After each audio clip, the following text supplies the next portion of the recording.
Alright. So, this is the day after she's been painted. Beautiful, beautiful, beautiful. The color is lovely. This phone just kind of makes it not look as yellow.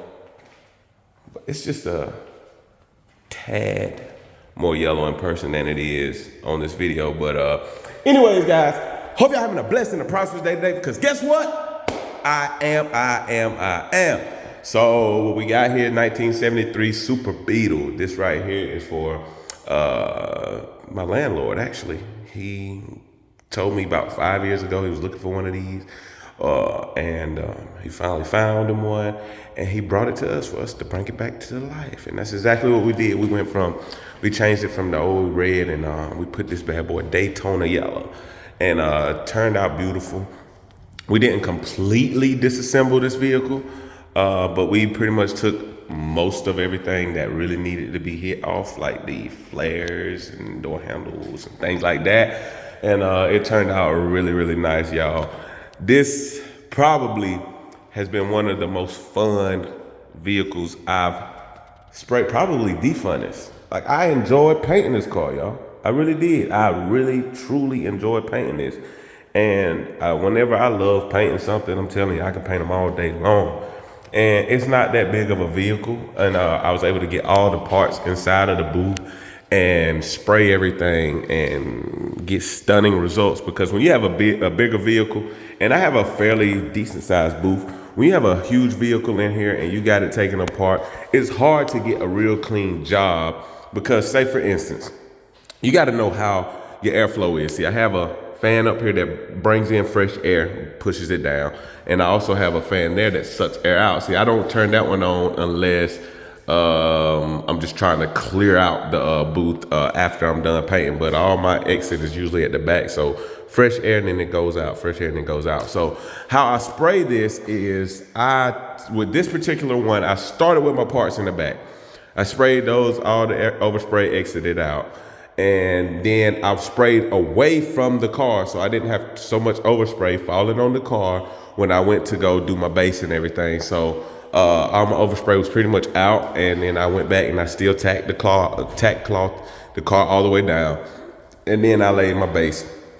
Some people will be like, well, what about the overspray falling on your parts back there? Well, you see how the parts are facing us? That was the final rotation. I'm gonna show y'all how I had them. I had them turned away.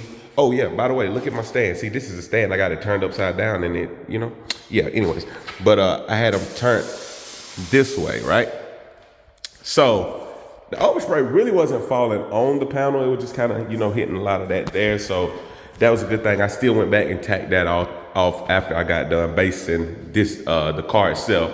And like I said, look at all the space I got, y'all. All right, I got a lot of space up here, so I ain't trying to squeeze around things like that. So the size of a vehicle really, really, really plays a major part on how the outcome of the job is, especially in your space that you're working in. So like I said, this one right here turned out beautiful. Whenever I got ready to start doing my clear coat, I started in the back with those parts there, cleared those, and then I moved up here. And so, like I said, the way I had that panel facing, that's the way I had the panels facing when I was clear coating this. So while I was clear coating this, overspray is exiting, I had the panels not in direct path of my airflow. I slid them all over to the side, facing away from the vehicle. And so whenever I clear coated them, I'm gonna show you how I was not like this. I was not spraying them like this, causing overspray to go to my vehicle. I had them facing this way.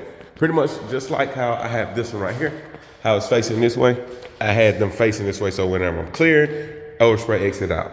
So whenever I got ready to clear the vehicle, I turned the panels, of course, like that, away. But I had these two on this side, and I had those two panels on that side, facing that way, away and out of the way of my airflow. So whenever I come back and I cleared the vehicle, where I started was the roof. I started in the roof, and see, this has no breaking points really. So I started in the roof, and I come down, and I hit all of this in the back. And then I worked my way back up here, then hit the hood, went down that side over there, finished off in the back. Of course, whenever I come up, I hit the side and then hit the roof, the hood. Then I went around that side, boom. And I got done with that, the first coat. So what I did on my second coat, my second and third coat, I started with the vehicle. Hit the vehicle, let the overspray exit out. Then I put my panels back how I wanted them facing me, so the airflow goes out. And so whenever I clear coated them, that was it. I didn't have to worry about all the overspray falling on this vehicle, and it's not. You hear that? Smooth. You don't hear no no overspray or nothing fell on this. It's smooth, completely smooth, guys. See?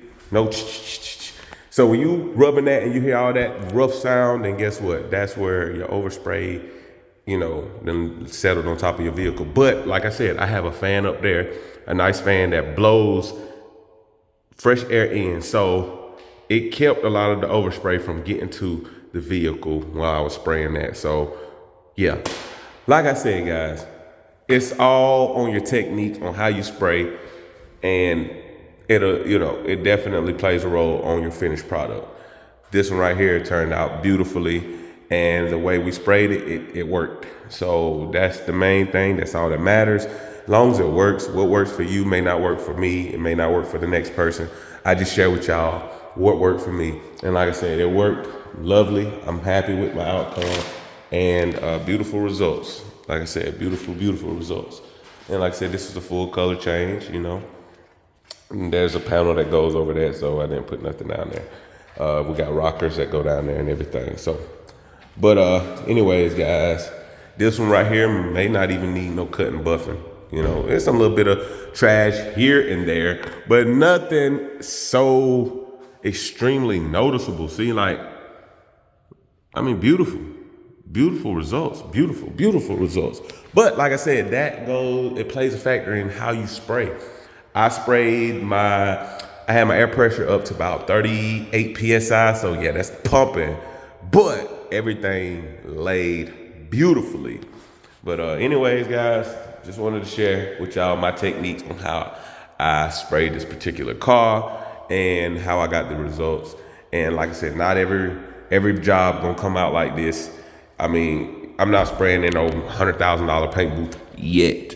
Notice I said yet, because we're gonna get there. But right now, you just got to work with what you got. Some people don't even have this. Some people are spraying in a barn, in a blow-up booth, outside. I done did it all. I done sprayed everywhere. I done sprayed in the big, nice paint booths.